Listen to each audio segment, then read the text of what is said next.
ভূপৃষ্ঠের 4 ভাগের 3 ভাগ বা শতকরা 75 ভাগই জল।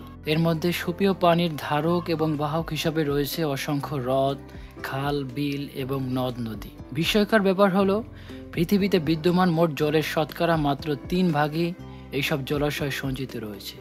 বাকি 97 ভাগ লবণাক্ত পানি হিসাবে বিভিন্ন সাগর মহাসাগরে বিদ্যমান।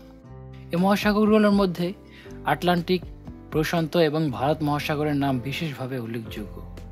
এই মহাসাগরগুলোর মধ্যে আয়তনে প্রশান্ত মহাসাগর সবচেয়ে বড়, এই তথ্যটি অনেকেরই জানা রয়েছে। আয়তনের ভিত্তিতে এই মহাসাগরে পুরো পৃথিবীর স্থলভাগকে ডুবিয়ে দেওয়া যাবে। এছাড়াও সুপ্রাচীন কাল থেকে বিস্তৃত এই জলরাশি থেকে সৃষ্ট মৌসুমী বাতাস মানব সভ্যতার বিস্তারে এক গুরুত্বপূর্ণ ভূমিকা পালন করে এসেছে, যার সুবাদে এই মহাসাগরটি রাজনৈতিক, অর্থনৈতিক ও কূটনৈতিকভাবে এক গুরুত্বপূর্ণ স্থান হয়ে উঠেছে। বিশ্বের গভীরতম এই মহাসাগরটি ঠিক যতটা বিশাল, ঠিক ততটাই বিশাল এর রহস্যের আবরণ।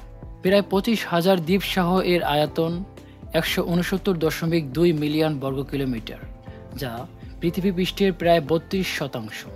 সমস্ত জলভাগের 46% এবং পৃথিবীর সমস্ত ভূপৃষ্ঠের চেয়েও আয়তনে বেশি। বলা হয়ে থাকে 1521 খ্রিস্টাব্দে পর্তুগিজ নাবিক ফার্ডিনান্ড ম্যাগেলান নৌকাযোগে সমুদ্রে বহু প্রতিকূল পরিস্থিতি অতিক্রম করে এ মহাসাগরে এসে সামান্য প্রশান্তি পান।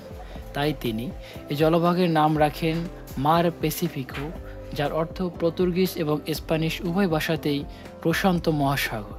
প্রশান্ত মহাসাগর আয়তনে পৃথিবীর মোট স্থলভাগের চেয়েও বড়। প্রশান্ত মহাসাগর বিশ্ব মহাসাগরের উপকেন্দ্রগুলির মধ্যে সর্বাধিক।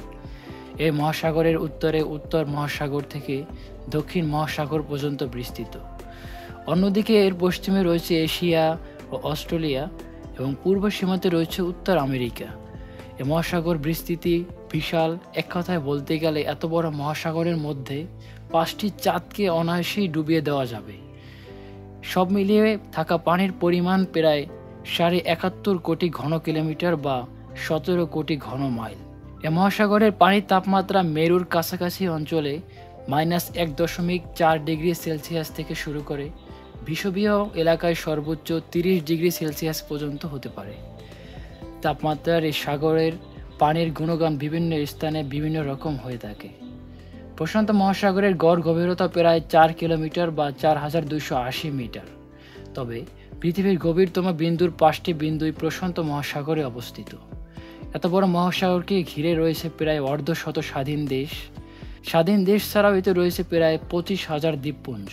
এ সকল দ্বীপপুঞ্জকে 3টি মূল ধারায় ভাগ করা যায়, আর এগুলো মাইক্রোনেশিয়া, মেলানেশিয়া এবং পলিনেশিয়া। উত্তর পশ্চিম দিকে মারিয়ানা দ্বীপপুঞ্জ, মধ্যভাগে ক্যারোলিন দ্বীপপুঞ্জ এবং পূর্ব দিকে মার্শাল দ্বীপপুঞ্জ এবং দক্ষিণ পূর্ব দিকে কিরিবাতি রাষ্ট্রের অনেকগুলো দ্বীপ মিলে গঠিত হয় এই মাইক্রোনেশিয়া। মূলত নিরক্ষর রেখার উত্তর দিকে এবং আন্তর্জাতিক তারিখ রেখার পশ্চিম দিকে অবস্থিত দ্বীপগুলো হলো মাইক্রোনেশিয়া। বিশ্বের দ্বিতীয় বৃহত্তম দ্বীপ নিউ গিনিও এই প্রশান্ত মহাসাগরের বুকে অবস্থিত। আবার অন্যদিকে সর্বাধিক প্রসারিত পলিনেশিয়া উত্তরে হাওয়াই থেকে দক্ষিণে নিউজিল্যান্ড পর্যন্ত বিস্তৃত। এই মহাসাগরের নিচে একটি অঞ্চল আছে যাতে প্রায় 452টি অগ্নিগিরি রয়েছে। এ ভয়ানক অঞ্চলকে বলা হয় রিং অফ ফায়ার। তাই যে কোনো সময় অগ্নিগিরির অগ্নি উৎপাতে পানির নিচে সৃষ্টি হয় প্রবল ভূমিকম্প, আর তাই সমুদ্রের পানিতে সৃষ্টি হয় প্রচণ্ড ঢেউ এবং তা থেকে সুনামি সহ আরও অন্যান্য দুর্যোগ হয়ে থাকে। এরকম দ্বীপগুলো হলো বোগেনভিল, হাওয়াই এবং সলোমন দ্বীপপুঞ্জ। আর এই সমুদ্রের পানিতে সৃষ্টি হয় প্রচণ্ড ঢেউ। সেই ঢেউ থেকে সুনামি সহ আরও বড় বড় ধরনের প্রাকৃতিক দুর্যোগ হয়ে থাকে। এরকম দ্বীপগুলো হলো বোগেনভিল, হাওয়াই এবং সলোমন দ্বীপপুঞ্জ।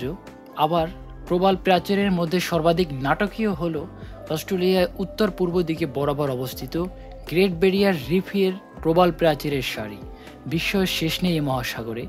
এই মহাসাগরে এক অপার প্রাকৃতিক বিস্ময় হলো অনেক জায়গায় একই সাথে 2 রঙের পানির উপস্থিতি, যেন কেউ দাগ কেটে একই সাগরের 2 পাশে 2 রঙের অংশ আলাদা করে দিয়েছে। এর একদিকে হালকা আকাশি রঙের পানি আর অন্যদিকে পানি গাঢ় নীল। জাপানি উপকূলের কাছে অবস্থিত এই মহাসাগরের একটি অংশের নাম রয়েছে ড্রাগন ট্রায়াঙ্গল। এখানে বহু জাহাজ ও বিমান হারিয়ে যাওয়ার ঘটনা ঘটলেও আজ পর্যন্ত তাদের কোনো হদিস পাওয়া যায়নি। অবাক করার ব্যাপার হলো এ রহস্য আজ পর্যন্ত অজানা। তাছাড়াও এ মহাসাগরে এমন অনেক দ্বীপপুঞ্জ রয়েছে যা এই বিশ্বের অনেক বড় বড় দেশের ক্ষেপণাস্ত্রের মজুদখানা। এই বিস্ময়কর মহাসাগরের বিস্ময়ের অন্ত নেই। এ সাগরের অতলে রয়েছে জানা অজানা অনেক বিচিত্র ধরনের প্রাণী। বিশালাকার তিমি থেকে শুরু করে হাঙ্গর, অক্টোপাস, স্কুইড, ডলফিন, শূকর সহ নাম না জানা অনেক প্রাণী। এ মহাসাগরকে ঘিরে রহস্যের শেষ নেই। যত রহস্যই আবিষ্কার হোক না কেন, তাও এর অনেক রহস্য থেকে যায় অজানা। প্রকৃতি প্রেমীদের জন্য এ মহাসাগর হলো অজানাকে জানার এক বিপুল ভাণ্ডার।